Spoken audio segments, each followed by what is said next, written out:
சென்னையில் என்கவுண்டரில் உயிரிழந்த காக்காத்தோப்பு பாலாஜியின் உடலை ஆர்டிஓ ஆய்வு செய்து விசாரணை மேற்கொண்டார். சென்னை வியாசர்பாடி அருகே பிரபல ரவுடி காக்காத்தோப்பு பாலாஜி போலீசார் என்கவுண்டரில் உயிரிழந்தார்.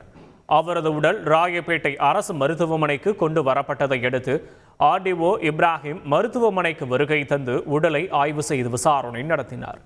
அவரது குடும்பத்தினரிடம் ஆர்டிஓ விசாரணை மேற்கொண்டு வாக்குமூலத்தை பதிவு செய்தார். அதைத் தொடர்ந்து செய்தியாளர்களை சந்தித்த காக்காத்தோப்பு பாலாஜியின் தாயார் கண்மணி காளஹஸ்திக்கு சென்ற தனது மகனை போலீசார் அழைத்து சென்று என்கவுண்டர் செய்ததாக கூறினார். காக்காத்தோப்பு பாலாஜியின் உடலை உறுப்பு தானம் செய்ய இருப்பதாகவும் அவர் கூறினார்.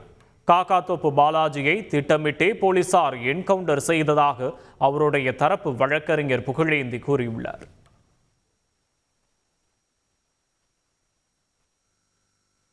மாநகர காவல்துறை ஆணையாளர் திரு அருண் அவர்கள் திட்டமிட்டு இந்த என்கவுண்டரை நடத்தியிருப்பதாக எங்களுக்கு சந்தேகம் இருக்கிறது.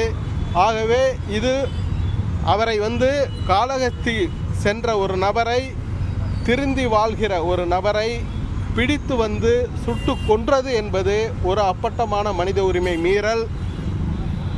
ஆகவே இந்த சம்பவத்தில் ஈடுபட்ட காவல்துறையினர் மீது கண்டிப்பாக மனித உரிமை ஆணையத்திலும் சென்னை உயர்நீதிமன்றத்திலும் வழக்கு தொடர்வோம்.